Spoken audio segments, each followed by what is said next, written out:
Ladies and gentlemen, welcome back to another episode of College Football UK. As ever, I am your host, Fletch, and joining me this week, we haven't got our regular Nick. It's the first time in a long time that Nick's missed one. We haven't got Sam because Arsenal are playing. What do you Who the think? who, who cares? And Sam does. but more importantly, what we do have is Gary. How are you, sir? I'm very well. Apologies to all of the listeners that you've been stuck with me as a backup or as a consolation prize, but happy to be here. It's been good. So It, sorry I missed last week. it's all good, mate. All good. And well, there's been a bit of news in college football this week. There's been a fair bit that's come out, hasn't there? Where do we want It's to been an start? exciting one. You are taking on Nick's role of Nick's news. I So am. what? Nick's It's news by Gary. oh, We'll it's take it. it's Gary's the Gary Gazette. Oh, that sounds so bad. It sounds so Gary bad, but I'll Gazette. take it anyway.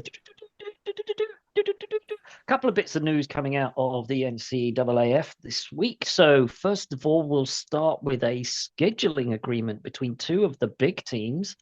One of the big teams in the ACC specifically, but Clemson Tigers have signed a 12-year scheduling agreement with the mighty Fighting Irish Nick's very own Notre Dame.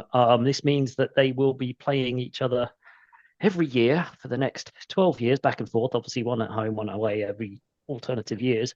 This is a big deal. That's a Yeah.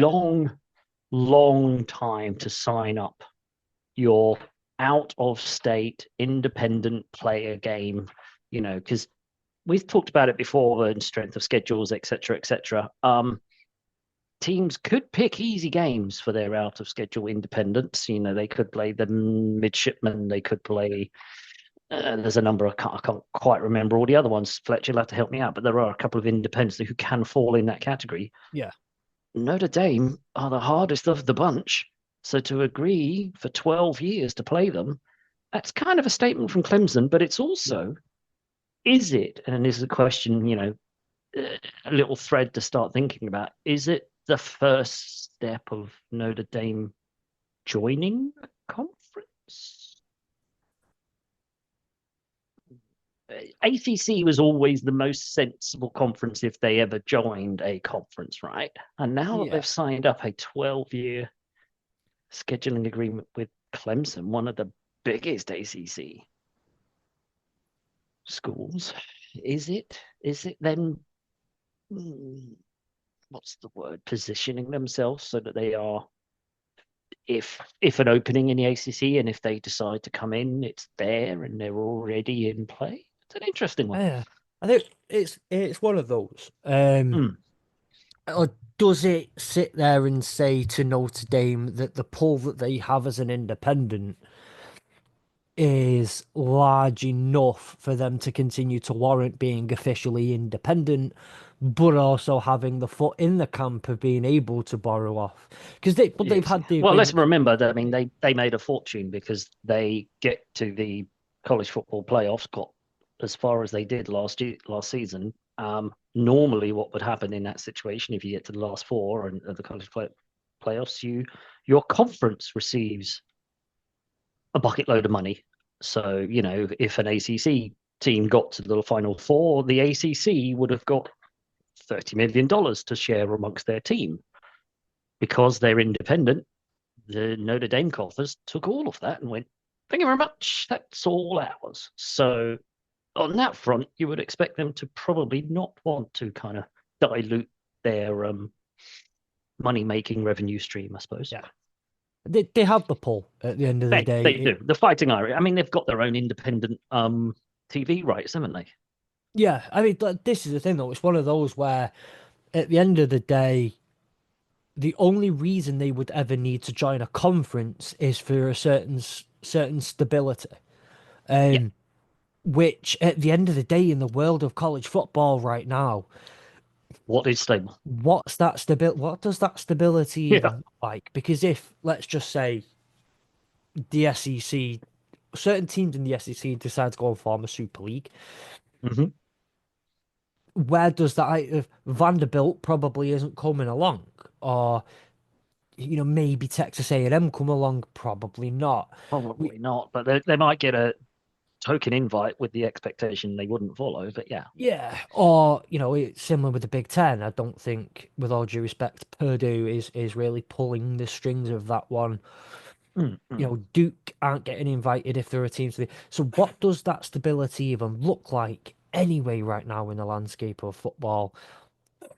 They at least control their own destiny no matter what and keep all that money. So I don't think so. But I do think it at least whoever wins that game Mm. every year gets a much needed boost going into the playoff rankings. And Yeah. whoever loses that game each year doesn't take as big a knock as long as the game's competitive every year. So Yeah. it's a win-win for both sides. I think so. I think it's a Um, win-win for the fans as well because yeah, it means that every year Clemson and Notre Dame fans know there's going to be a competitive out of conference game there. yeah, Because as I say, sometimes you can get some of those out of conference independent games, and you're just like, oh, put the third stringers in. This is a 60-0 whitewash. Let's not even bother type thing. Whereas this one, yeah, you can imagine for the next 12 years is going to be hard fought and a game worth watching. Could well be on ESPN game day every single year. yeah. And one thing we know about Notre Dame fans is they're all over the country, Oh, all over. all over. So when they rock up in Carolina every year, the every other year, you are going to see the Clemson area is going to see a much enjoyed boost in the Yes. economy for, The for economy road is certainly fans. not going to suffer on that weekend, are they? No. Road fans turning up, and Mm. I can't speak to how well Clemson fans travel, but you would think that Clemson will at least travel somewhat well. South Bend is also going to get a nice little boost to their economy every year because these Indeed. aren't slack teams. So No, these are teams that will have a big following because they're just saying they're good teams and they're consistently good teams or yeah, consistently competitive teams. Let's put it that way. Other bit of news: the Big 12 commissioner Brett Yormack, who was already on a very long-term contract, he was already supposed to be, on an original deal to 2027, has had an extra 3 years thrown on top of that. So the Big 12 are obviously happy with what he is doing. In regards to getting a conference higher up in the scheduling and higher up in how everybody thought about it. So he's got an extra few years to continue the work and probably an extra few million thrown on top of that. I'm not entirely sure of the numbers, but I do know it is until 2030. There's probably a good 30 million on top of what he's already earning. yeah. So, quick question to you there, Gary. I mean, at the end of the day, we've seen Arizona State go in and do really well in the college football playoffs. They've just earned themselves a nice little push at the forefront of college football. We'll Mhm. see how well that goes. I don't see it being any different this year. But now they've lost a few players to the draft, and it's the Mhm. next year. Now everyone knows that they're good. They try that bit harder against them and all that stuff. The Big 12 has definitely had a bit of a push this year Yeah. probably in comparison to other years. The Big 12 has a really nice matchup heading to Dublin, Dublin? Are we Dublin, calling it Dublin? um, um, coming to that to Ireland at the end of August. So they're getting global exposure as it Mhm. stands, and putting themselves on the global stage of college football. It's really, really good to see. But what can Mm. also be thrown in there is one of the teams in uh, take it off the field per se, is one of those teams has a very prominent figure currently as their head coach and have just had a Heisman winner come out of the conference and Mhm. a fifth round draft pick come out of the conference, which I'm sure they're all buzzing about. But they received a lot of attention Wait, because didn't they also retire a couple of jerseys? Just they they did, and one of hmm, them was that fifth we round draft somewhat pick. argued warranted, and then the other one we all did not argue over anything that was unwarranted, and then went to show just how unwarranted it was. But the Big 12 have had a really nice lot of Hmm. eyes on them the last couple of years. How much of Yeah. that do you think his job has been made easier by having a Deion Sanders and a Shadar Sanders and a Travis Hunter in the conference? And how much do you think that may dwindle or not with two of those elements being out and now in the National Football League. Yeah, it's an interesting one. Whether or not I, the fact that Coach Prime is still there means eyes and media attention will still happen and still Yeah. be focused on there. Yeah. I think the conference as a whole will probably be slightly weaker because of Travis Hunter and Shadul Saunders and others being drafted and whatnot. Yeah. However, I think what your Mac has done has made that conference a lot stronger and a lot more in the forefront. He brought on not just Colorado but Arizona, Arizona State, and Utah Yeah. into that conference. There's been talk about adding a few more coming along there, so that we'll see how it continues. There's, as we just mentioned, in the stability of the NCAAF, what is stable. So the Big 12 could become the Big 16, and who knows what size it will end up being. So fair play to him. And I guess from the Big 12's point of view, stability, success, same person at the helm, a little bit of continuity is never a bad thing in this ever changing, ever fluctuating world. Yeah. Entirely fair. Entirely fair. And it'd be really nice to see. And at the end of the day, stories like Arizona State are such good stories to follow, as we've mentioned, with Mm-hmm. Kenny Dillingham and everything that they're doing there.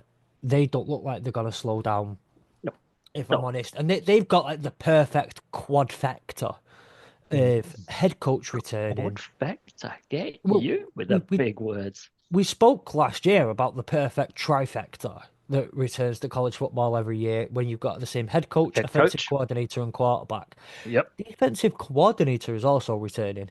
That Wow. is the perfect quad factor.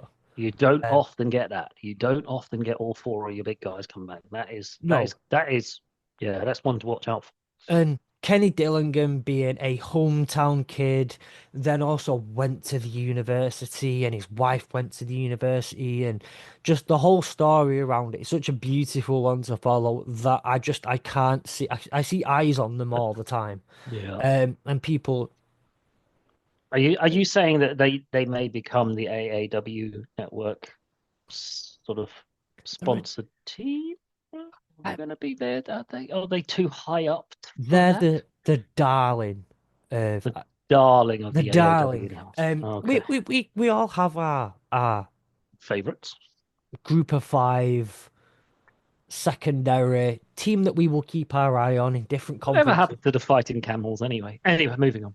Uh, but the it's they're a proper. It's a nice story. It's good to follow, Yeah. and it'll keep eyes on them.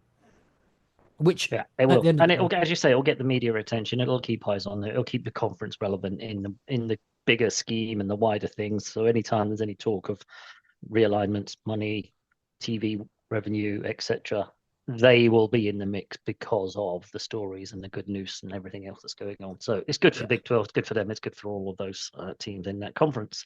exactly. Those are unfortunately the two big good news stories. And slightly worse news now as we move into your your favorite, the Akron Zips, have been a little bit naughty, shall we say, and they have been deemed ineligible for any postseason bowl games due to the fact their multi-year academic progress rate score has not been great. Nope. Um, so it shows that either they've been throwing an awful lot of money at their athletic department and completely ignoring the student athlete aspect of athletes here, and their student athletes have been failing quite badly in terms of their scoring. They had a score of 914. Don't ask me how they work out this scoring, so please don't. If you know, put it in the comments. They had a score of 914. The minimum is 930. Yeah. I don't know how that scoring has worked out, as I say. But they didn't quite make it, so they have been told they won't be able to play in a bowl, even if they become eligible to play in a bowl. Yeah, and do you know, right, I say the funny thing. Do you know what the kind of funny thing is about the fact that when you say that, so you say there that they've been throwing so much money into or throwing their efforts into Throwing their efforts, yeah. on field success and athletic success over academic. The last time they made a bowl game was 2017. When was the last time they won more than 4 games a season? 2017. 2017. Since 2017, they've won 4 games in a season twice, and that's the most that they've won in a season. Yeah, They've so I gone think I think on it's 2019, they went winless. 2020, they went 1-5 in a COVID year. Then for 3 years in a row, they went 2-10, 2-10, 2-10, and last year went 4-8. Whoa. So if the idea has been that they've thrown in things into their athletic department, not the academic department, and football is king, then my days have they done it all badly. Well, you're also, how much is throwing their all Yeah. in comparison to other member states in that region. Let's be honest, they are in Ohio. If they are in the state of Ohio, you can imagine that their budget versus the other team in that state of Ohio is probably, not of the same level. So throwing No. all of their budget at it is going to have the same effect. However, yeah, this is one of those weird ones. Akron Zips, you can't play in a bowl game. Okay, great. When will, that's is it such a punishment for them? Not really. I'll let our listeners and viewers decide on that one. It's like, right, it's like saying, Fletch, you haven't worked hard enough at work this week, and for that reason, we're not gonna let you buy a yacht. Yeah, We're gonna bloody buy one anyway, right? And likelihood of that happening was pretty slim. it weren't gonna happen. So, Yeah, do you know, yeah, that's a suitable punishment. I will take that I'll punishment. take that. I'll take that Um, slap on the wrist. Sorry about that. Yes, totally get it. I feel like I've been chastised. Damn, what a shame. Can't buy that yacht. Can't play in a bowl game. can you tell I just had to make some up off the top of my head Something there? I way lost off the myself way. halfway. I wonder where you were going with that But because either I, way, I think what lost me is when you said well actually I thought what was actually damn true about what you said was you hadn't worked hard enough this week at work. And I was oh, I like, haven't. yeah, I yeah, haven't. that is absolutely standard. My manager's been off for like 3 days. Do you think I have Sweet, worked hard at work this meet week? up Well, my happy manager's not here to watch me, days. has it? Absolutely. But yeah, the idea being that they've taken away something that they probably weren't going to have anyway. Yeah, Um, it's very much like so Michigan getting a slap on the wrist for all the filming. Oh, no, moving on. Sweet. moving on Moving swiftly on from that, shall we? Shall we move on? A to little bit that. of bad news. The ex-Miami Maryland safety Avonte Williams has unfortunately found himself in a little bit of trouble. He has been arrested and charged with second-degree murder after a man was shot death in Florida. So it says that he was arrested on Monday, taken into custody without incidents. So not such great news. Sounds like a little bit something's happened. Somebody's pulled a gun. Typical American sort of storyline, unfortunately, and a person has died from it. The Williams was the number one overall safety in a class of 2020 and had been projected to be reasonably good. He played for the Hurricanes, moved to Maryland, spent 1 year at the Terps, didn't get drafted. So, although it's kind of relevant, it's kind of one of those players who, as we've talked about before, played quite well in college and then unfortunately didn't get drafted, and his life seems to have taken somewhat turn for the worse. Yeah. Um, Speaking of unfortunately taking a turn for the worse, unfortunately, and standard of seems as we just mentioned on fair news coming out of the US that another college football player has unfortunately passed away. Austin Payer transferred defensive back William Hardrick. Sorry, apologies. Previously a Mississippi State and the Miami, Ohio, has apparently passed away on Wednesday. No news as to what has happened has come out from that, but the university has said he died on Tuesday without giving any cause or location. And sad news again, as I say, this is unfortunately quite a regular occurrence at this time of year. Who knows why? God knows. But unfortunately, sad news, and all our thoughts go out to his family and friends. Ooh, should have started with that and gone into the lighter stuff, shouldn't I? I just suddenly thought about that. I should Yeah, start bad news, well, good news, and good news, bad news, good news. Yeah. see, we won't say lighter, but Hmm. see, the other bits of news that we've got is that Sharon Moore has been given a 2 game suspension that was kind of self-inflicted, self-imposed 2 game suspension.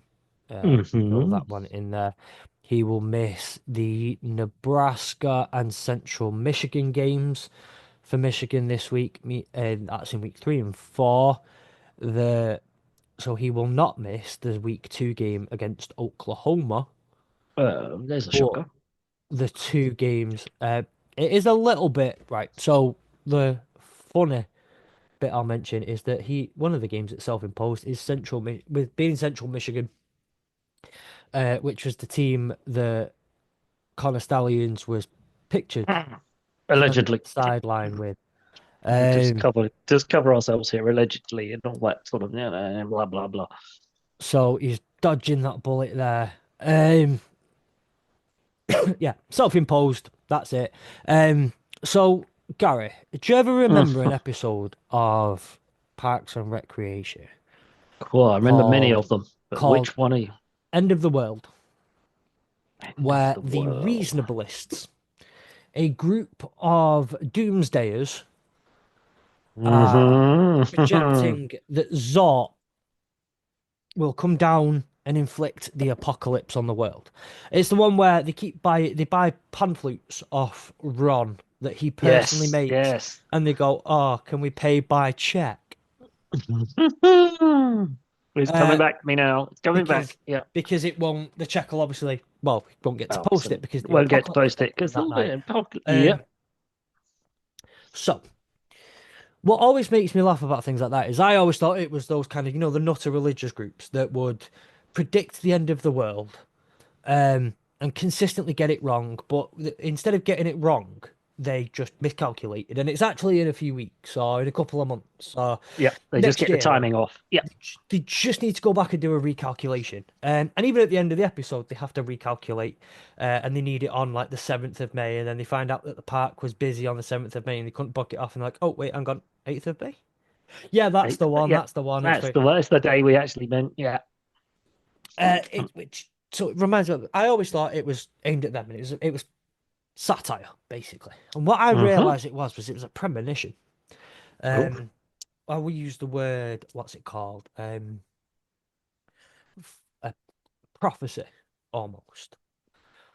They big predict. word. Just hang So on. You quad factor this is and playing out. prophecies. This is played out in Wow. front of our eyes, but not quite apocalyptic to the rest of the world. Now, the Reasonableists are made up of an amalgamation, a group of Michigan State Spartans and Ohio State Mm-hmm. Buckeyes.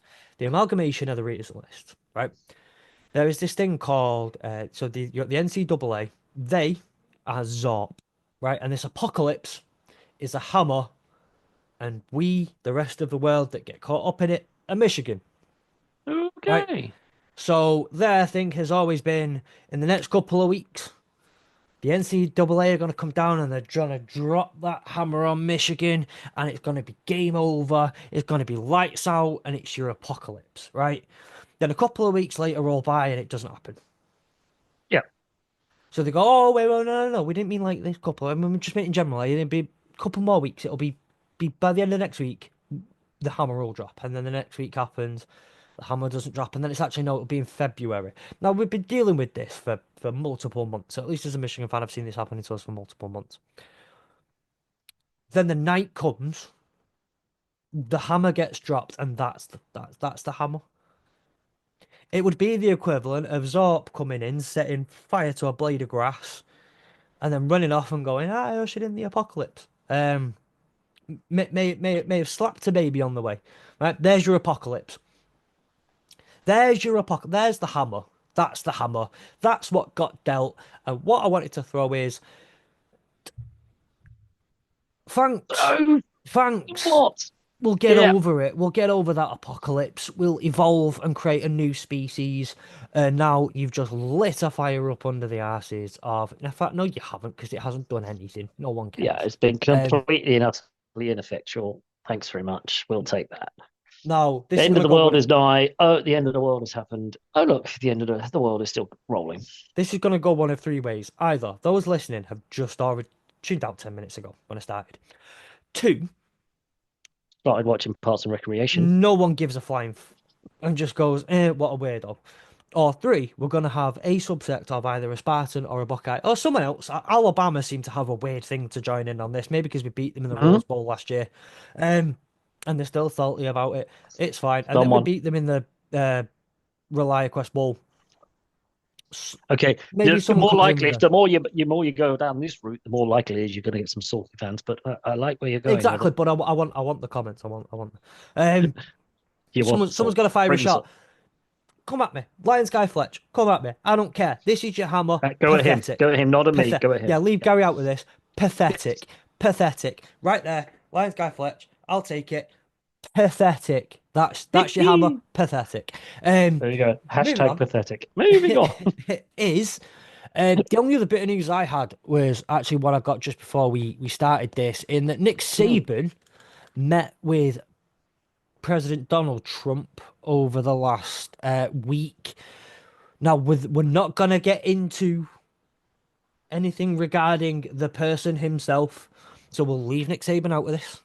Mm-hmm. No, but there has been a request to, well, a couple of days later, after about 4 or 5 days ago, Nick Saban met with Trump. Then Donald Trump has come out and I think, don't know if Donald Trump himself has come out and said it, but I know that what's come out of it has basically been there is going to be a national look, a White House committee, basically, for a national look on college sports just days after they met. Trump wants, I believe, to have Nick Saban as the czar of the College college football's football are. czar. Mm. Um, Because they do how like to pull a czar out of the thin air, don't they? The drug czar and now? the Yeah.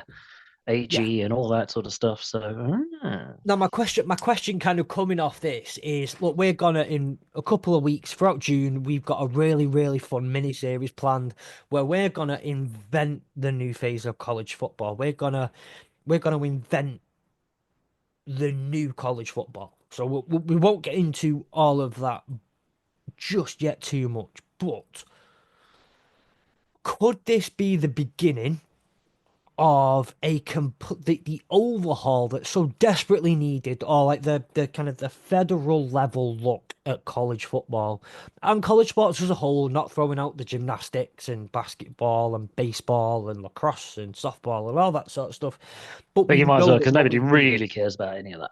No, but what we know we've needed with the introduction of NIL, with the way the transfer portal goes, all that, is because each state keeps weighing in on, you can't do that in this state, but you can't do that in that state, but you can't.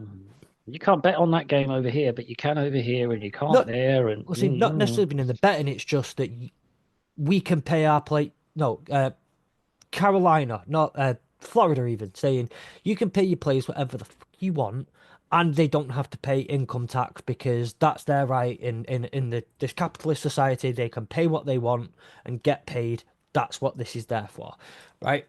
Whereas on the other hand, you've got states that are not as up that tree as the others and don't want to necessarily see players getting paid as much as they are, and then will charge the federal tax or the state taxes on top of that. The question I think more is just we've needed a federal, a national level look at it because the NCAA haven't done anything. They are so far behind on all of this, and everything they're doing at the moment is trying to fight the fires that have come from behind them while they've been trying to look forward.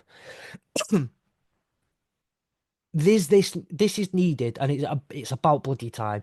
But is this the start of the national, federal level look at maybe getting a across the board look at college football?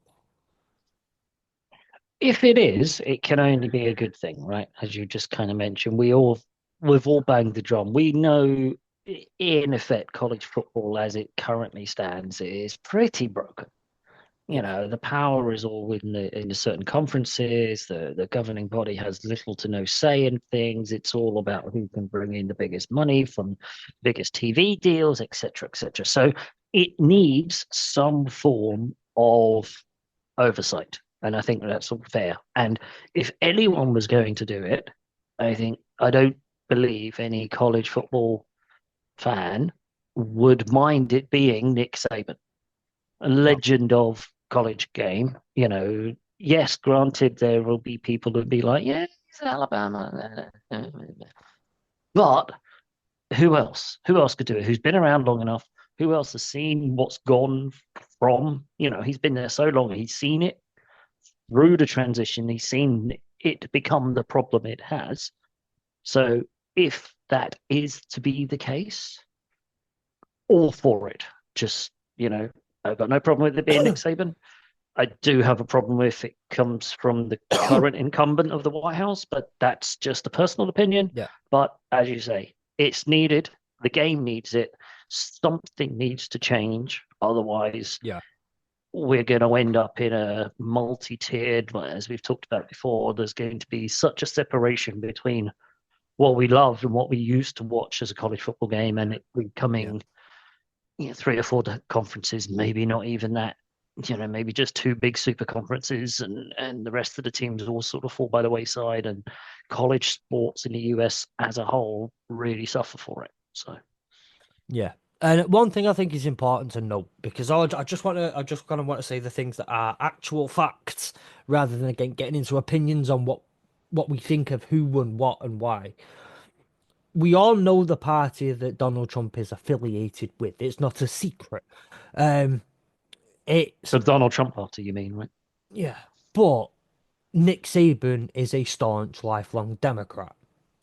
So one of the things, okay, maybe this is an opinion of mine actually, is that whichever side of the coin you agree with, disagree with, whatever, I think we can all agree on, or should all be able to agree on, is if two sides of the coin are able to work together and come Mm-hmm. to a sensible decision and sensible ideas that come out of it that have been negotiated by people who think one way and people who think like another, but have been able to actually converse in a grown up, well structured fashion.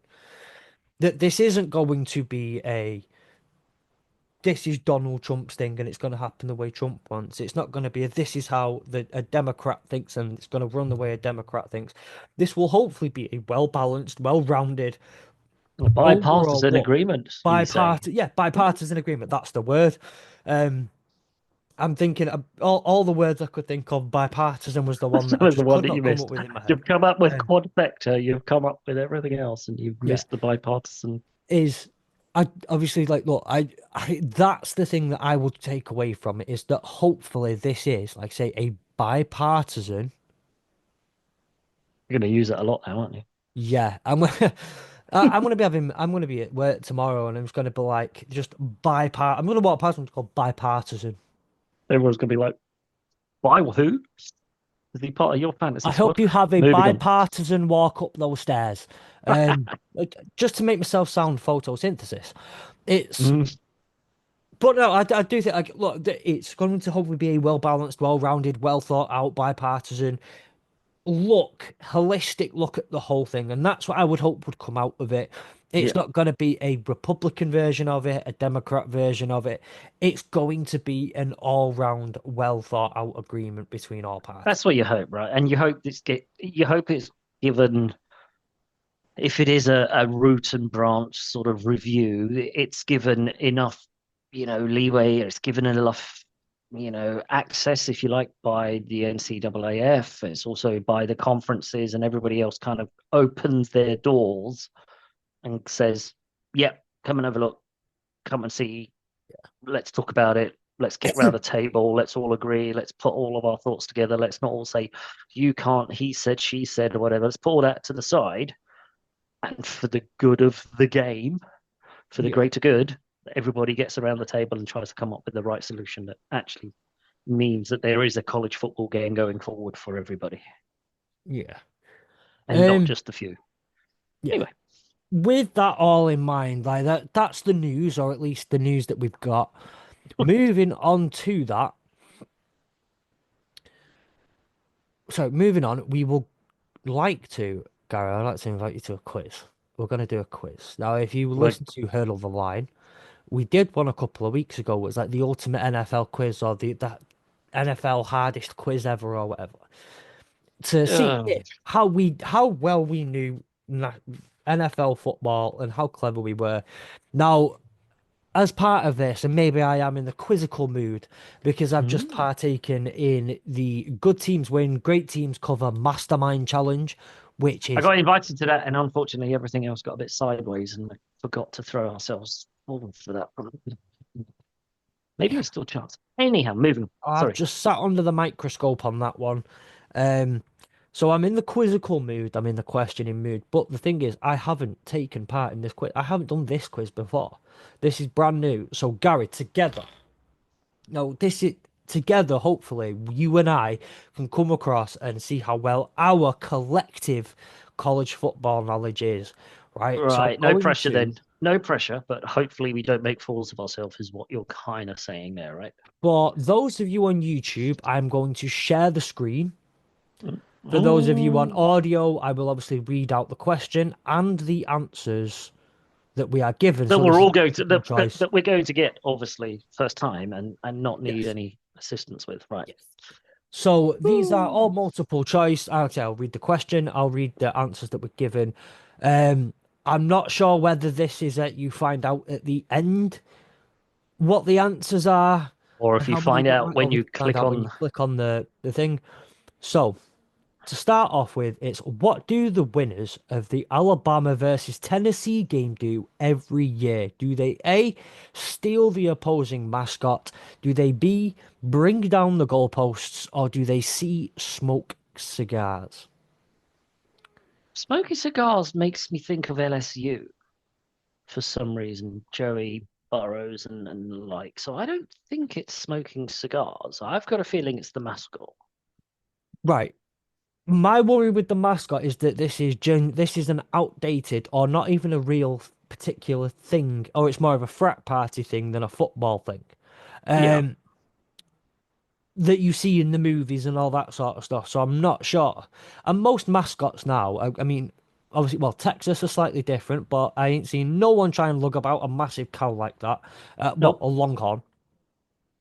There aren't What many, but I don't see what too is many. the Alabama mascot and what is the Tennessee mascot? I'm not actually Um, sure, to be quite honest with you. Um, but I don't know. I've just got this feeling that stealing a mascot, it's either got to be stealing a mascot or stealing a mascot is just this myth thing that we yeah. doesn't actually exist. Bringing down the goalposts, is that too in your face? Is that too obvious? Is that too much of a thing that everyone does all the time anyway? Yeah. As we spoke about the last year when who was it that took the goalpost and ran them and threw them in the river? Vandy. Vandy. There you go. Maybe. Oh, Um, hmm. but I think that again, that was slightly different though One because off, wasn't it? Because it was Vanderbilt and it was the first time they won in however long. and they beat Alabama and it was a massive thing. It was a But massive again, it's deal. Alabama, right? So was it Vanderbilt jumping on the But bugger? There's a good start. It's a good start. First question, yeah, and we're already right. Go on, then. You choose because I've already said I think I know. I think it's stealing the mascot, but now I'm talking myself into all the other answers. But I'm pretty sure smoking cigars. That to be seems a Louisiana type of thing. right. So do you know what? We'll go with stealing the mascot because if it's like I say, if yeah, Oh smoked no! cigars. Wow! Wrong answer. Although Alabama started the victory cigar tradition, Tennessee partakes whenever they defeat the Crimson Tide. They do this in spite of the fact that tobacco use and free cigars violate NCAA rules, so they report themselves to get in minimal, if any, trouble. Wow! We.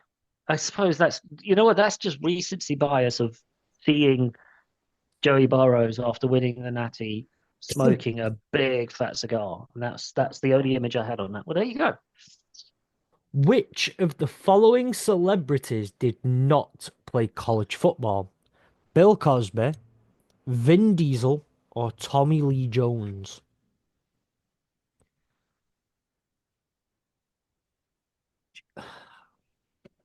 Vin Diesel's like, obviously, you look at him, you think he must have played football, right? He Yeah. must have played football. And I'm pretty sure Tommy Lee Jones did as well. Pretty sure he was a football player in college. He had that physique. Bill Cosby, comedian. I don't believe so, but I'm almost, after the previous one, I'm second guessing everything. I would have got. I've got a weird feeling I've got a feeling it probably is Vin Diesel. that it's Vin Diesel and Yeah, Bill Co because you would think Vin Diesel, big, muscly built, right? He would have played football and he played baseball or something. And I mean, when you think of celebrities that have played college football, well, I actually don't know about you, but for me, I think of The Rock. I think yeah, of Terry Crews. Um, I don't necessarily think they look a certain way. They're yeah, they ginormous have, human yeah. beings, but I Tommy don't Lee know. Jones was a big guy when he's, earlier on, in his earlier films, he was a big guy, and Vin Diesel was a big guy. Bill Cosby's, I've got he probably played basketball or something, but not, don't know. Should we go with Bill Cosby? Go on then. I'm happy with that. Vin Diesel. We actually Oh said for it was two. Oh for because two. fullback and track and field. Yeah. Jones was an offensive guard at Harvard and was on the school's undefeated 1968 team. Oh, there we Cosby go. played fullback for the Temple University Owls and also ran track and field. Incidentally, Diesel's real name is Mark Sinclair. You're welcome. Well, it was almost one of those. It had to be the answer was Vin Diesel, even because we talked about Vin Diesel looking like he played football. How many times has a As a team team, successfully earned a 1 point safety? 5, 15, or 35. Now I'm just going to go out on a limb here and say this is one of the rarest occurrences in all of football. Yeah, I'm going to say 5. I think it yeah. has to be It 5. There's has to no be low, way. right? Because I mean, most people are sitting there scratching their head, going, "What the hell is a 1 point safety?" No, a 1 point safety, we can get into it there. We can explain it at the very end of the episode. Yes, But I think it's got to be have to be five. it's There's no way it's that's 5. happened more. Right? It has to be. It's probably going to be 35, right? Yes. Hey, Well, one for three. We've got a .333 record. This bizarre occurrence, which has only happened 5 times since 1988, rewards the offense with 1 point if the defense get. Okay, we're getting a slight explanation now. Rewards yeah. the offense with 1 point if the defense gains possession of the ball on a point after try, kicking a field goal, but is then tackled in the end zone by the offense. So let me try and work that one out. So the offense comes out for a point after, kicks it, muffs the kick completely. The safety at the back of the end zone catches it, Yeah. and instead of sensibly taking a knee, walking out the back of the end zone, does something stupid and thinks, "I know, I'm going to run it back," and gets tackled in his own end zone by the opposition and offensive team. That's a 1 point safety. That what you're getting. That's what we're getting at, right? Yeah. Yeah, that doesn't happen very often. Most people will just go, "No, you've missed. Thanks very much." Okay. So, what are tries? Is it the number of attempts to achieve a first down? Is it a extra point kicks and 2 point conversions? I imagine that's extra point, I think there might be but a typo there. it's Yeah. a, but we're gonna roll with it. We're gonna assume that Hmm. we've been wrong all this time. It's a extra point hit Apparently, it's an extra and point two hit. point Yeah. conversions, or is it the amount of attempted passes in a given game? It's the It's got to extra be a point. field goal try, right? It's a field goal Yeah, try. It's a 2 point conversion, as we it's just a two mentioned. point try. It's a Yeah. Good. Yeah, A PA, I think PAT stands for point after try. point after try. Yeah. So So it has to be. Yeah, it has to has be. to be the extra point kicks and 2 point conversions. Extra. Correct. Hey. Following a touchdown, a team may opt to kick for the extra point or go for two via a passing play. Now, they've also, among the typo, it can be a rushing play. Can Doesn't be. have- Can be. It doesn't have to be a passing play. It could just be an other type of play without kicking it. So, which two teams played the very first college football game? Now, I feel like I've quizzed you on this one before. I I've written believe the you thing have. about it. I've written the thing about it with the MacGuffins before, so I feel like I kind of need to sit out of this one. I think I've on well, I say an unfair advantage. Which two Pretty sure teams it's were the very Rutgers first? and Princeton, though, right? Yale and Harvard, Rutgers and Princeton, or Stanford and UCLA. You've just said Rutgers and Princeton. No, I can tell. We all know this is correct. Played 6th of November 6-4. 1869. Rutgers barely edged out Princeton with a score of 6-4. Notably, the game also lacked forward passing, which wasn't added until 1906. The fun thing to know is like the first, well, that's 40 years nearly of college football. Football in general did not have, I say, did not have forward passing, but those first few games particularly were basically rugby games. Just rugby. Just basically rugby. And that's the rule book that they followed at the time was rugby. And they obviously slightly adapted things further and further as they went on, but that's how they started playing football. Is it was basically rugby scrums, for hence why the scores are so low when the point system wasn't what it is today and all that sort of stuff. Yarr. Which program holds the record for the most punishing defeat of all time? Is it Ohio State, Georgia Tech, or LSU? What did he mean by punishing defeat of Punish it. all Yeah. time? Is it suffered it or gave it to somebody else? But is it also like the biggest deficit? Because we know the biggest deficit in college football history was when uh is it You Cumberland mentioned it. Cumberland lost something at 200 222 and nothing. yeah. Hmm. I So mean, I to me, last season, the most punishing defeat was Georgia Tech beating the Seminoles in Dublin. But I mean, I also personally, want to say because it's Georgia Tech and you look at it, everyone thinks Ohio State and LSU, you would automatically lean towards, yeah, they must have put a beat down on teams.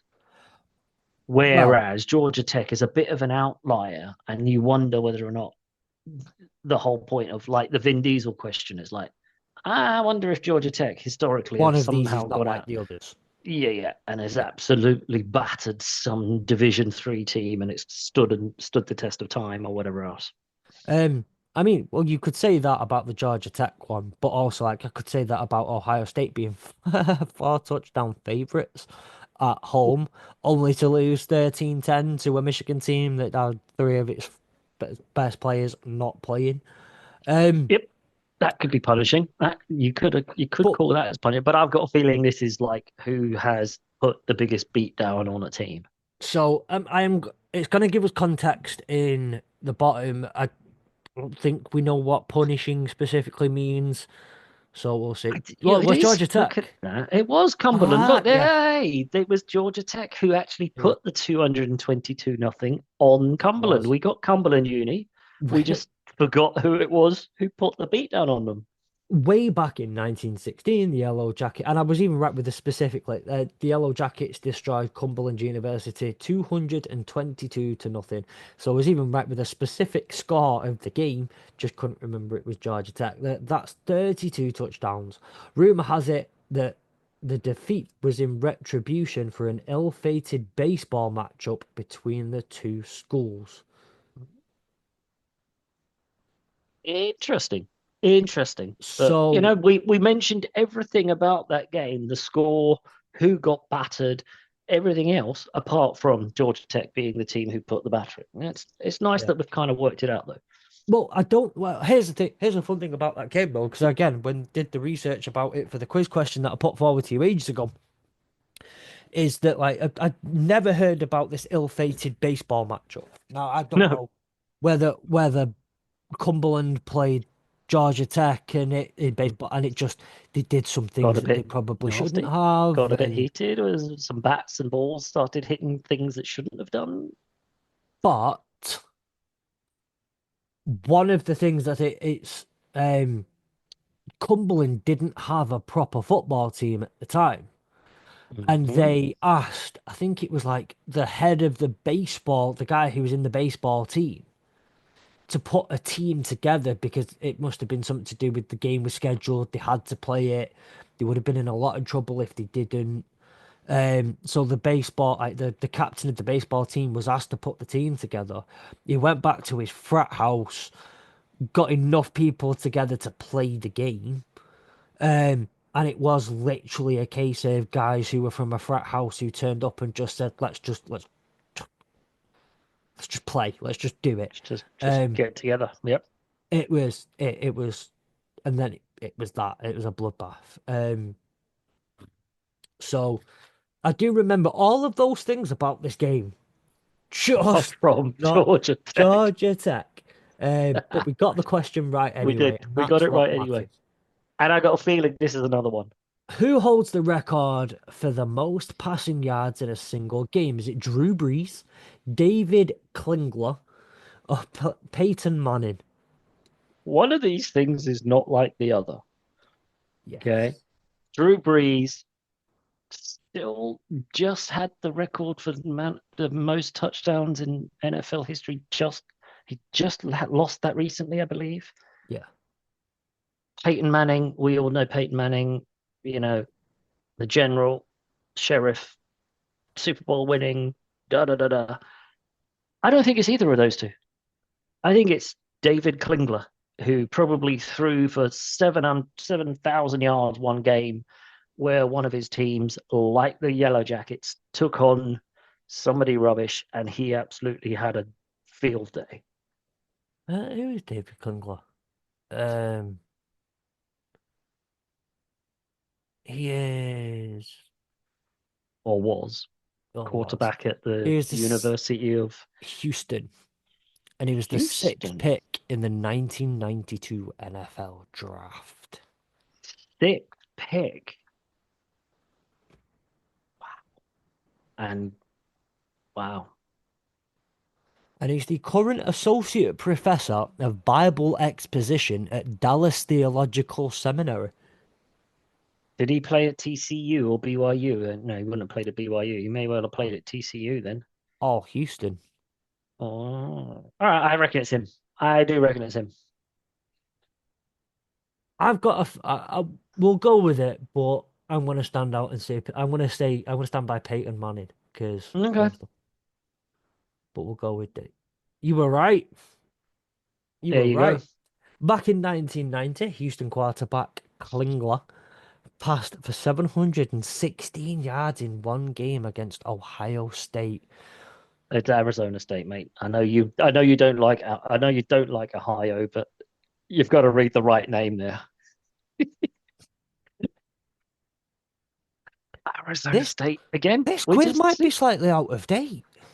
You reckon? You reckon? Mahomes did it. Mm, maybe it is an out of date quiz. It depends. Depends.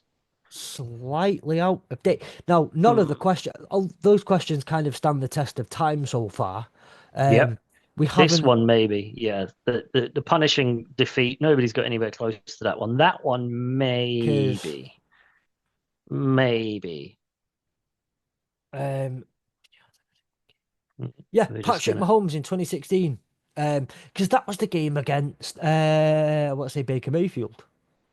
Was it Baker Mayfield? Oh, That he, or Texas versus oh no, Oklahoma. not Oklahoma. Oklahoma. Um, because he went to Texas Tech, didn't he? Yeah. Mm, Game college, right?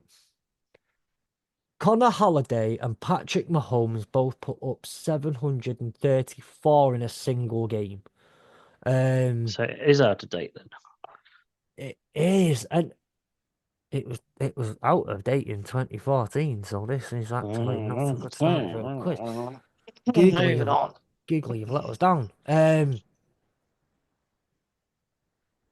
Well, we'll carry on, It shall was we? Oklahoma it was against, by the way, for Patrick Mahomes, and it was for Washington State, at least. For Connor Halliday, David Klingler is now second slash third. Um, Moving on. What is the Auburn University's mascot? Is it Orby the Tiger, the War Eagle, or Orby the War Tiger? It's definitely a tiger. Definitely tall. Is it That's the the thing. Is it war the Tiger tiger? or the War I think it's the Tiger? war. I think it's Auburn the war. I go with the war tiger. It's definitely not the war eagle. Just the Oh, Tiger. Leave it to Alabama. Leave it to Alabama to make something as simple as a mascot so confusing. The team's official mascot is Orby the Tiger, but War Eagle is commonly heard game day battle cry. thank you, Auburn. Which two Which, teams yeah, participate in the battle for the Golden Boot? Michigan and Michigan State, Arkansas and LSU, or Florida and Florida State. Now, both of us, we should be able to process of Should be elimination able to this. kind of go, I don't think it's us, and I don't think it's you. So I'm gonna say Arkansas and LSU here because neither No, of us, no, I don't think so. But I'm kind of terrified that it might be one of us, and and we're one of both us, gonna, one of us is gonna look really stupid. like will say, I can edit this. You can edit it It's out. Arkansas and LSU. We're fine.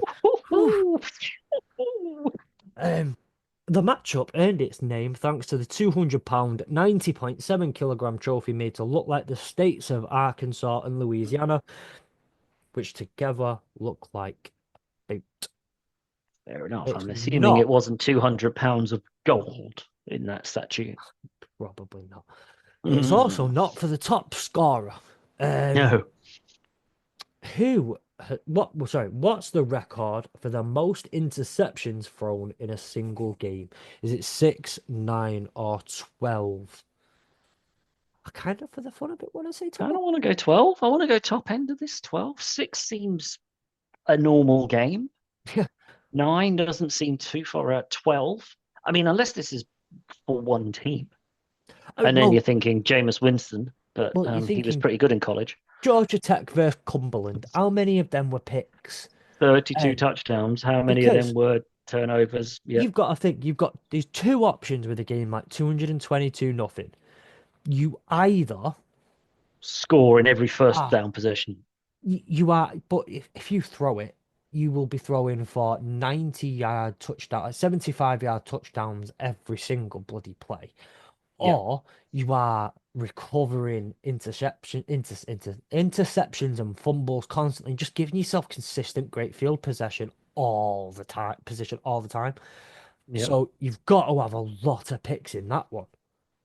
Yep. I'm happy to go with 12 you. Yep. Definitely thinking it's got to be. 9. Wow. And it wasn't Georgia Tech. Cumberland. Wow. University of Florida quarterback John Reeves threw 9 interceptions in the 1969 See, matchup against see, Auburn. see. That's why I was questioning whether or not it's the most interceptions thrown in a game. Sorry, I misread it. I just thought in a game it was more specifically about a specific quarterback being intercepted the most times, not I 3 for you and 9 for us or whatever. I reckon that you can imagine that whoever they were yeah, playing against Auburn, I bet Auburn got a few the other way going as well. So the yeah, actual record for how many in a game is probably close yeah. to what we were looking at. So yeah, but you also would think like in that Georgia Tech Cumberland game, surely someone threw more than 9, unless they don't have those stats available. Yeah, I maybe. just can't see it. Um, which school also featured burial grounds on the stadium premises? Is it Vanderbilt, University of Georgia, or NYU?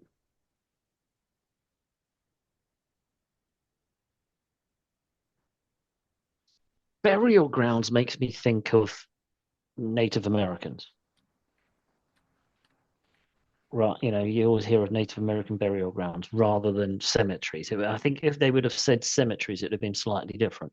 So I don't think it's could be NYU though, couldn't it? Because it's probably so compacted up there. Vanderbilt been around a long time. Do you know what gets me? I would have thought LSU would have been in this as an option Mm, because they're frequently known as Death Valley, the stadium. yeah. And that was where when reading the question, that's where my mind immediately goes somewhere like LSU because they're called Death Valley. And I thought that would have come from Like officially from somewhere like having yeah. Vanderbilt. I'm gonna that. take a punt at Vanderbilt. Yeah, I'm gonna take a punt at Vandy. University of Georgia. The school's widely popular mascots are known as Uga the Bulldog, each of whom are interred in a marble mausoleum within Sanford Stadium once he's gone to the great dog house in the sky. That's an Oh, adorable that's correction. that is a due burial grounds mausoleum for the dog. That's hmm. I do like the great dog house in the sky, though. Great dog house. Yeah. Dog house. So Sam might be joining us in a huff in a minute, by the way. That's absolutely fine. I always like it when any of you turn up in a huff. It doesn't happen very often because you Well, are all just so wonderful. mm, Um, what has traditionally lived in the upper decks of Texas A&M's Kyle Field? Bats, termites, or endangered owls? Now I want to go with endangered owls here. I really want to. traditionally, have owls been endangered, or have they only become endangered recently? Yeah, It I would want be to. a If you're looking specific at that, kind of owl could be that would be endangered. traditionally. Texas, and it's not going to be. Surely can't be termites. Upper decks, termites would wreck. Bats are It's going to be bats or endangered owls. If you're happy with endangered owls, go for it. But I've got a feeling it's probably bats. But go for it. It was bats. You were right again. That's the second time that you've done this to me. As Hmm. many as 250,000 Mexican free-tailed bats have called the eaves of Kyle Field home since it was built in 1927. The site's population has likely declined, however, thanks to renovations which forced many of the winged friends to relocate. I hate to say I told you so. Ah. I'm just seeing the answer to the next question. Sorry. Now This is a great question. What factor helps a team make it to the college football playoff schedule? remember, A. this is an old quiz, and therefore A Heisman Trophy winner on the roster. A 13th game, which means a championship. Or a judge in the pocket. Now, I feel like, right, I've just got to throw this out there. Someone got pissy when answering this someone one. got right. This, Somebody this this was, year, whatever year this quiz was written, there was a little bit oh, of they added this hmm, question as an FSU fan when FSU didn't make it a couple of years ago and just 13 said, and 0 and still didn't make the playoffs. but it's got to be, the real answer is a It's the 13th game. 13th game because it means you can't have a 6 and 6. You have to have a winning and a losing season. You can't be, Well, 50-50. You have to have winning or losing. And if you this, have a winning season, you are bowl eligible this would have been back then. 2014, 15-ish. So it would have been um a 14 playoff. And to go off that, you probably a 13th game, so a conference Hmm. championship would have cemented that position for you much better Yeah. than, well, I mean, if you have a 12, judge in your 16. Yeah. pocket, great. Well, judging your pocket is always going to help. Hey, why did I click it? Fuck's sake. I clicked it. We know we came up with the answer, a 13th game. It's fine. I just clicked the wrong one. A typical typical season sports a 12 game schedule, but tournament championship games give strong programs with an extra win, thus an advantage over other conferences that don't have a final regular season game. We did get that Hmm. one right before anyone says anything. Who is the winningest coach in college football history? Bear Bryant, Joe Paterno, or Bobby Bowden? It's not. Although I'd like to think so, it's not Bobby. I think Bear Bryant. Considering the next question, I think it might be, which is on the screen for those of us watching. I do think it's Bear Bryant. Joe fucking Paterno. Of course it would be. Paterno's wins between the 98 and 2011 were temporarily vacated thanks to the Mm, trauma of the Jerry Sandusky molestation case, but were restored in 2015. First runner-up, Bowden is said to support this decision. Bowden was This quiz clearly has been updated at least since 2015. since 2015, but So why do we have an out-of-date question? so going back to Bear Bryant, who we thought was the most winningest coach. How many losing seasons did he have during his career? None, one, or four. And it's either one extreme to the other right here. Well, I suppose none would be unbelievable. You almost want to say. You can't imagine a coach has never had a losing season.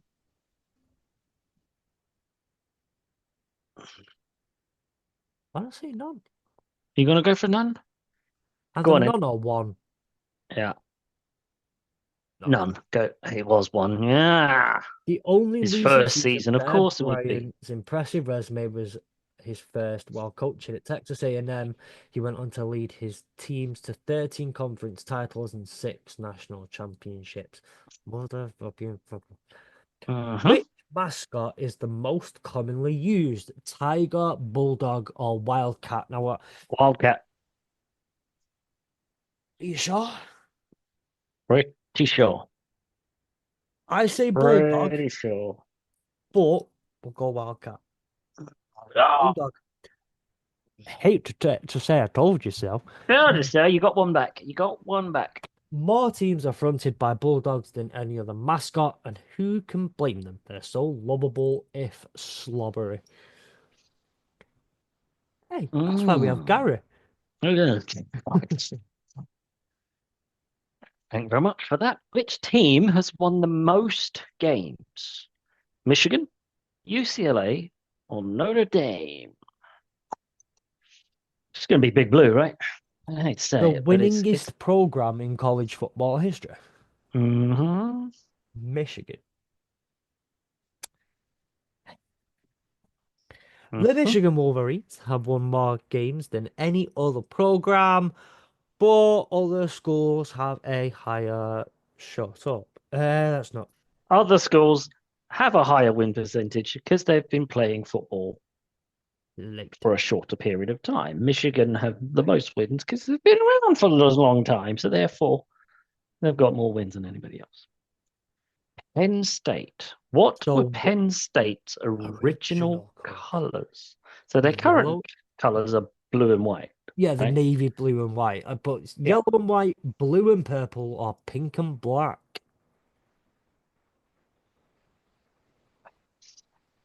I want to probably I think Pennsylvania, right? It's not going to be pink and black. I've got a feeling it's probably yellow and white. I think that's where I'd kind of edge towards. Yeah. Because you think a lot of the uniforms back then had a yellowy, Yeah. beige The tinge to them. rugby sort of tint, didn't they? You know, they had those maroon and hoops and yellow and I think yellow and white because I want to say Penn State. I want to kind of trying to work out what the flag of Pennsylvania is, but I got no chance of thinking what that is right now. But I've got a feeling it's probably yellow. Certainly, I can't see it being pink and black. But I Watch it. probably, Watch it was uh, something daft like blue and purple. But I agree, yellow and white. It was pink and son black. of a bitch. Chosen in 1897 by student representatives. Well, if we'd have known it was chosen by the students, we knew it was going to be student me, student face, right? Yeah, but 1897 Mm, students. Dark pink and black were eventually swapped out for blue and white because the pink faded too quickly to white. Yeah, that was the sure. reason. Yeah, sure it was. Mhm. Anyway, True or false? Every Notre Dame home game has been a sellout since 1966. Your true. options are true or false. I think I that reckon that's true. I agree with you there. False. All but one Ah, game since the 1966 season sold out, with the only exception being a Thanksgiving Day game, which was held on the holiday due to television requirements. that's a sneaky question. That's a What? sneaky underhand question. Ah, Which stadium hosts the most college football fans? Penn State, University of Michigan, or University of Tennessee? It's called the Big House for a reason. It's the biggest stadium in the US, I believe. was it? University of Michigan. With I was seating saying for it's more than not that much bigger than Penn State's. Penn State's is enormous. With seating for more than 107,000 fans, Michigan barely edges out Penn State's capacity of 106,572. But as I said, biggest stadium in the country. Uh, Glad to know these facts. Mhm. What's the official fight song of the University of Tennessee Volunteers? Is it Rocky Top, Down the Field, or Bleeding Orange?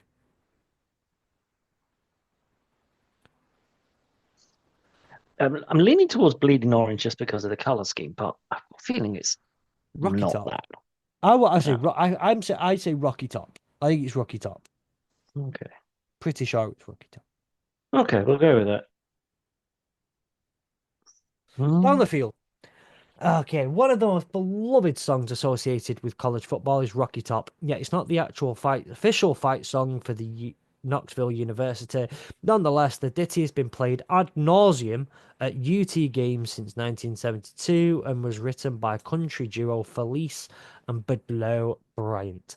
Now, There you go. should have known that it wasn't the fight song and just a song they play So all that's the the time. song. That's why I mean with the official fight song. Sneaky It's question, but it's yeah, the equivalent, I guess, of saying the Metallica is thinking is by the Metallica official is fight song. Yeah, of Enter Sandman. Into Sandman's the official fight song of Virginia Tech. That's just the song they It's play. just not. Mhm. I don't know how many bloody questions this is. Which program holds the unfortunate record of the most NCAA infractions? Is it Alabama? Is it Southern Methodist University, good old SMU, or is it Oklahoma? I have no idea. Infractions. Now, Alabama, didn't they just, with the question about cigars as an infraction? Yes, and even a minor infraction's an infraction. And still an infraction. Whether they receive the punishment or not, it's an Still an infraction. infraction. I'm gonna lean towards Alabama. It's probably SMU because so the Methodist, nobody thinks they're going to be naughty. SMU's football program was famously suspended for the entirety of 1987, as well as home games in 1988 after they were busted for major violations occurring between 1974 and 1985. Major violations being they paid their players, probably. Right, this is where our general football knowledge needs to be kicked in here. How many officials were on the field at the time? Five, seven, or eight?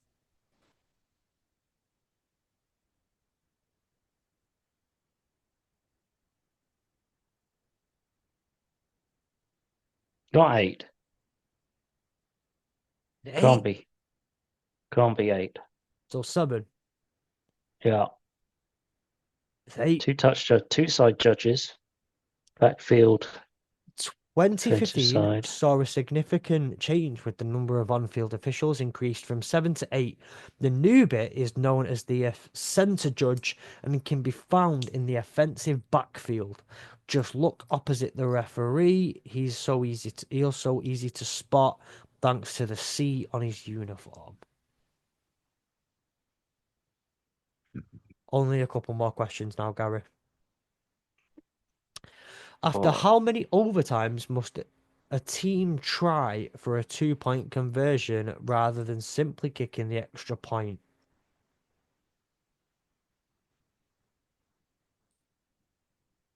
Who? Never. No, because you can One, just two, have or never. endless overtimes. But What this is saying is if well, you've had two overtimes, then the next time you must go no, for 2 points. you're right. You're right. You're right. Because it's after two, it's only 2 point conversions that you try. It's like a penalty shootout. No, it's like you've gone for two, and then you've. So you're But saying that after two overtimes, they must do 2 points. they They only do can't. 2 points. They don't even do like first down, second down. I but do like I do a drive. They just do the 2 point conversions like a penalty shootout. Whereas, but at no point in those first two overtimes do they say you have to kick a 2 point. I'm pretty Oh, sure. find out in a second. Two. Prior to 1996, many games ended in ties. The first two overtime periods allow for teams to kick an extra point after scoring a touchdown, but all bets are off after that, and they must go for the more difficult 2 point conversion. But I'm slightly confused by the question because that implies that it's after the kick, after a touchdown scored, Mhm. but it's not. It's after two. You only It kick. gets to a point basically where they go, right, it's a kickoff.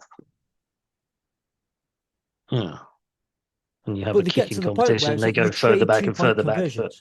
yeah, and then it goes further back, and you kick from the 20, and then you kick from 25 and 30 and backwards and backwards. Anyway, Speaking of overtime, does the team that wins the coin toss usually choose to start the series on offense or defense? Is it offense, defense, or it's about even? defense, I Off, would suggest. but I feel like I it's know different. it's different, isn't it? In college, In the NFL, you'd say offense, right? Because it's first team to score. yeah, In college, it's not, is it? It's like you defense get to because go then you know and what we you get to need go. to do. Yeah. So I would suggest it's more you go on defense because you Is see it? what they do, and then you get the chance to go up the field and Yeah. score 7 or 8. The way of thinking is almost like saying I want the second leg at home of a Yes. Champions League tie because you have a job to whether it's see out a game or get a win, you know what You you're know doing what you and need you to can do. do it at Much like the, home. and unfortunately, like the Chiefs did against the 49ers in overtime in the Super Bowl a couple of seasons ago. They knew they were quite happy when the Niners took the ball because they were like, okay, you go and do what you need to do, and we know what we need to do afterwards. But or is it about even? Ah, Better split. I would say it's on That's defense. boring. It's a Boring. fence split here. Defense. Most Yeah. teams elect to go on defense since it's easier to strategize about how many points are necessary to win or keep the game tied if you already know what the other team has put up on the board. As we've Ding. just said, you know the job at hand. Who is the only player to ever win the Heisman Trophy twice? Is it Johnny Manziel, Archie Griffin, or Jay Berwanger? Archie Griffin, isn't it? It is Archie Griffin. Berwanger received the inaugural award in 1935, but Ohio State's Griffin took it home in both 1974 and 1975. Johnny Manziel, Johnny Football, yeah, he won it the once. Oh. Which team walked away with has walked away with the most national championship titles to date? Yale, Princeton, or Michigan? Now I'm pretty sure it's one of Yale or Princeton because you can kind of when there's three teams playing, you can kind of just walk away and say we're the national champions this shit They're the because national you champions, don't and know they what else to play. played. I was going to say Princeton. Who was the other Yale. one? With Hmm. 18 titles, Yale barely edges out Princeton 17. It's worth noting, however, that neither has brought home the big prize since their football heyday in the 1920s. But it's interesting that nobody's got close to 17 or 18 yet either. No. Hmm. Mm. Oh, we've had this We've before. had this before. We've had this in a one that I've brought to you. Which Division One program holds the record for the longest winning streak of all time? Is it Alabama, Oklahoma, or Oregon?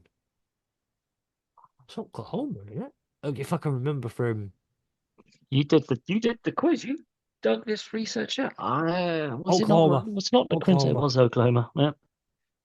Between Four to 1953 and seven. 1957, the Oklahoma Sooners won an impressive and unlikely to be surpassed anytime soon 47 games in a row.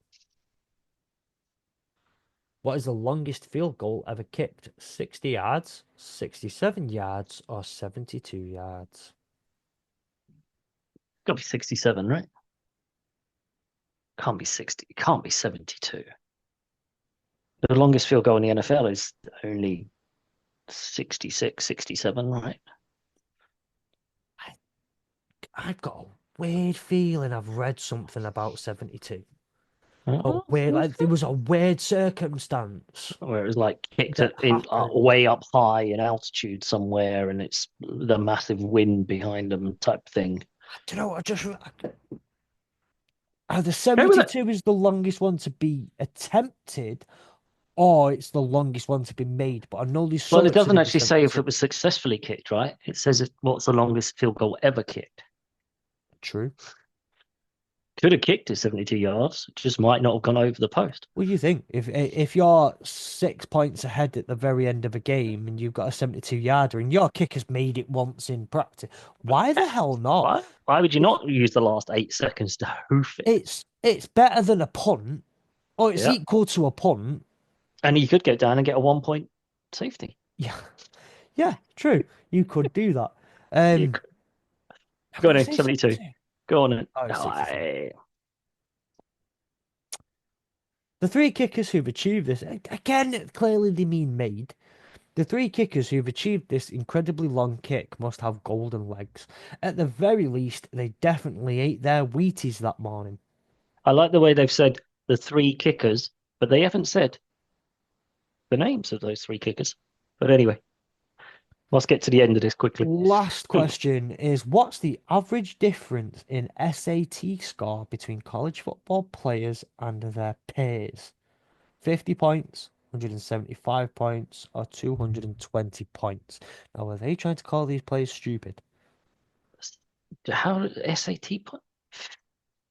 Uh, I have no idea. huh? 50?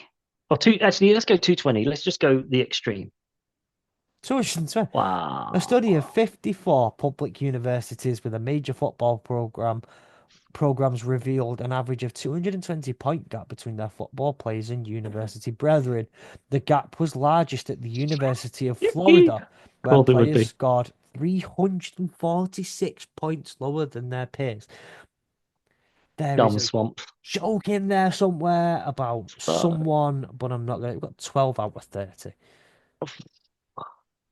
13 some out of of those, 30. although some of those questions were iffy, like the home games for Notre Dame was set to failure because a game on Thanksgiving being shown on TV is like, oh come on. But yeah, 13 out of 13 30 because because I clicked the you wrong one, you but we got the cocked question up. right. Yeah. Um, so So so just under half, which if it's one of those hardest football questions, are you the true college football fan? For two blokes in the UK, ain't bad. I'll take it. I'll take it. I will That's take it. Especially considering some of the very specific Cumberland University 220 facts that we pulled out. I think we did all right there. I think we did okay. I think we did. I'll take it. We'll come back to a similar quiz next year and just see how far we've come. Uh, See how much our knowledge has blossomed. yeah, I need to start reading that college football encyclopedia that I got for Yes, you do. Christmas off my mum. Hang on. Um, it's Yes, you Friday. do. Well, if you didn't see it. Essential reading. Look at that. My Oh gosh, that's a boy. good one. Wow. I tell you, Oh, there's seriously, going to be some great quizzes coming out of that book. Unless, of course, you've just filed the middle of it out and you've just got Easter eggs hiding in the middle of it. It looks like one of those books where you would, Vicar of hollow Dibley. out the middle of it. Like the Just, Vicar of Dibley when she had the yeah, Bible yeah. with the Just little glasses. Yep, with the little bottle crunchy. inside. Um,